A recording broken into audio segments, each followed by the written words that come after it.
Oh, guys, let's read. Uh,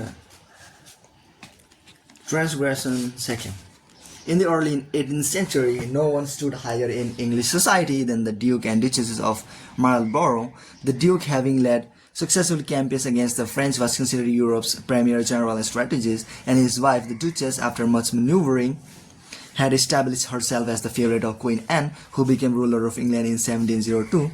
In 1704, the Duke's triumph at the Battle of Blenheim made him the toast of England, and to honor him, the Queen awarded him a large plot of land in the town of Woodstock and the funds to create a great palace there. Calling his planned home the Palace of Blenheim, the Duke chose as his architect the young John Vanbrugh, a kind of Renaissance man who wrote plays as well as designed buildings, and so construction began in the summer of 1705. With much fanfare and great hopes, Vanbrugh had a dramatic sense of architecture. His palace was to be a monument of Marlborough's brilliance and power, and was to include artificial lakes, enormous bridges, elaborate gardens, and other fantastical touches. From day one, however, the Duchess could not be pleased. She thought Vanbrugh was wasting money on yet another stand of trees. She wanted the palace finished as soon as possible. The Duchess tortured Vanbrugh and his workmen on every detail. She was consumed with petty matters. Although the government was paying for Blenheim, she counted every penny. Eventually, her grumbling about Blenheim and other things too created an irreparable rift between her and Queen Anne, who in 1711 dismissed her from the court, ordering her to vacate her apartments at the royal palace. When the Duchess left, fuming over the loss of her position and also of her royal salary, she emptied the apartment of every fixture down to the brass doorknobs.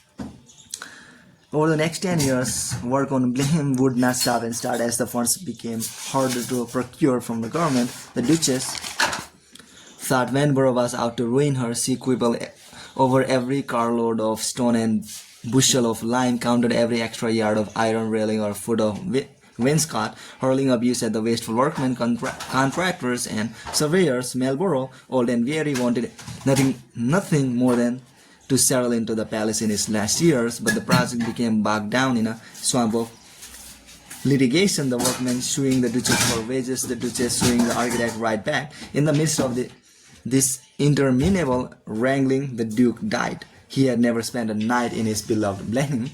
After Marlborough's death, it became clear that he had a vast estate worth over £2 million, more than enough to pay for finishing the palace, but the Duchess would not relent. She held back Vanborough's wages as well as the workmen's. And finally, as the architect dismissed, the man who took his place finished Blenheim in a few years following Vanborough's designs to the latter. Vanbrugh died in 1726, locked out of the palace by the Duchess, unable to set foot in his greatest creation. Foreshadowing the Romantic movement, Blenheim had started a whole new trend in architecture, but had given its creator a 20-year nightmare. Interpretation. For the Duchess of Marlborough, money was a way to play strategic power game. She saw the loss of money as a symbolic loss of power. With Vanbrugh, her contortionist, went deeper still. He was a great artist, and she envied his power to create, to attain a fame outside her reach. She may not have had his gift, but she did have the money to torture and abuse him over the pettiest details, to ruin his life. This kind of sadism, however, bears an awful price. It made construction that should have lasted 10 years take money. It poisoned many relationship, alienated the Duchess from the court, deeply painted the dukes, who wanted only to live peacefully in Blenheim, created endless lawsuits, and took years of Vanborough's life. Finally, too, posterity at the last word, Vanbrugh is recognized as a genius, while the Duchess is forever remembered for her consummate cheapness. The powerful must have a grandeur of spirit. They can never reveal any pettiness, and money is the most visible arena in which to display either grandeur or pettiness. Best spend freely then and create a reputation for generosity, which in the end will pay greater dividends. Never let financial details blind you to the bigger picture of how people perceive you. Their resentment will cost you in the long run, and if you want to meddle in the work of creative people under your hire, at least pay them well. Your money will buy their submission better than your display of power. Better than display of your power. Okay. Observance of the law. Observance 1. Pietro Aretino, son of a lowly shoemaker, had catapulted himself into fame as a writer of biting satires, but like every Renaissance artist, he needed to find a patron who who would give him a comfortable lifestyle while not interfering with his work. In 1528, Aretino decided to attempt a new strategy in the patronage game. Leaving Rome, he established himself in Venice, where few had heard of him. He had a fair amount of money he had managed to save, but little else. Soon after he moved into the new home, however, he threw open its doors to rich and poor, regaling them with banquets and amusements. He befriended each and every gondolier, tipping them royally in the streets. He spread his money liberally, giving it away to beggars, orphans, washerwomen among the city's commoners.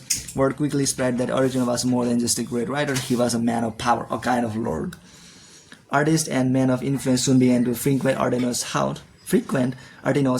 Within a few years, he made himself a celebrity. No visiting dignitary would think of leaving Venice without paying him a call. His generosity had cost him most of his savings, but had brought him influence and a good name, a cornerstone in the foundation of power.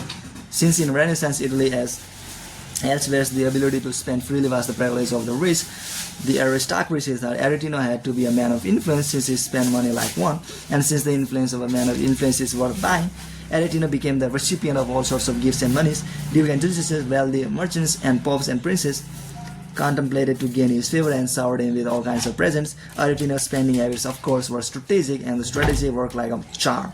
But for real money and comfort, he needed a great patron's bottomless pockets. Having surveyed the possibilities, he eventually set his sights on the extremely wealthy Marquis of Mantua and wrote an epic poem that he dedicated to the Marquis. This was a common practice of writers looking for a patronage. In exchange for a dedication, they would get a small stipend, enough to write yet another poem, so that they spend their lives in a kind of constant servility. Aretino, however, wanted power, not a measly wage. He might dedicate a poem to the Marquis, but he would offer it to him as a gift, implying by doing so that he was not hired act looking for a stipend, but that he and the Marquis were equals. Aretino's gift giving did not stop there. As a close friend of two of Venice's greatest artists, the sculptor Jacopo Sansovino and the painter Titian, he convinced these men to participate in his gift-giving scheme. Aretino had studied the Marquis before going to work on him and knew his taste inside and out.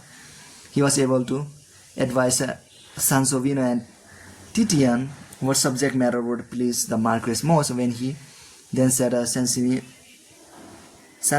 sculpture and a Titian painting to the Marquis as gifts from all three of them, the man was beside himself with joy.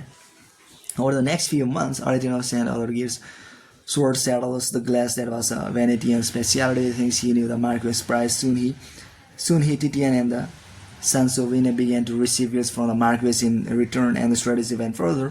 Then the son-in-law of a friend of Aretino's found himself in jail in Mantua.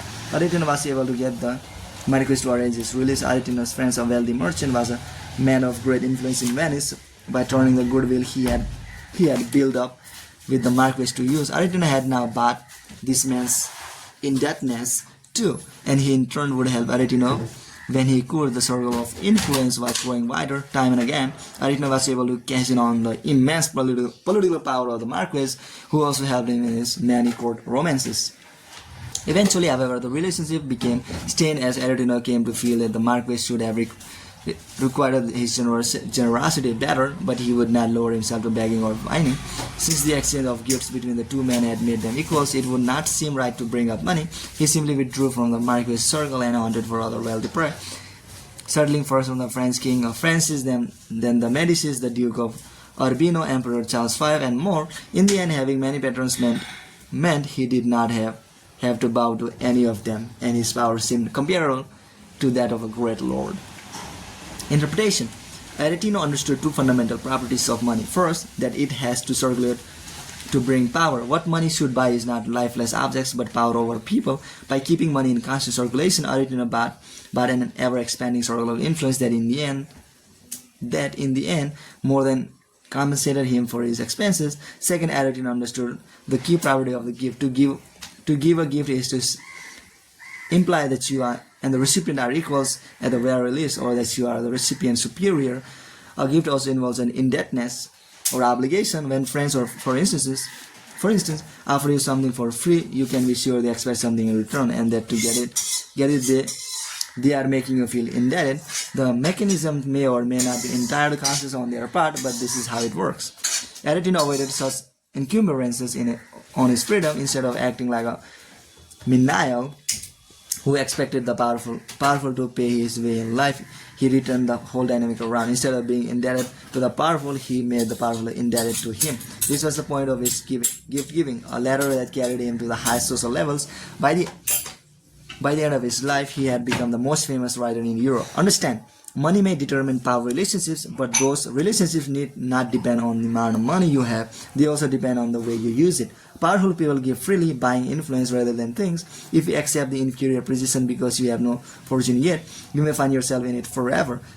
Play the trick that Aretino played on Italy's aristocracy. Imagine yourself an equal. Play the Lord, give freely, open your doors, circulate your money, and create the facade of power through an alchemy that transforms money into influence. So that's it, guys. Bye. See you tomorrow.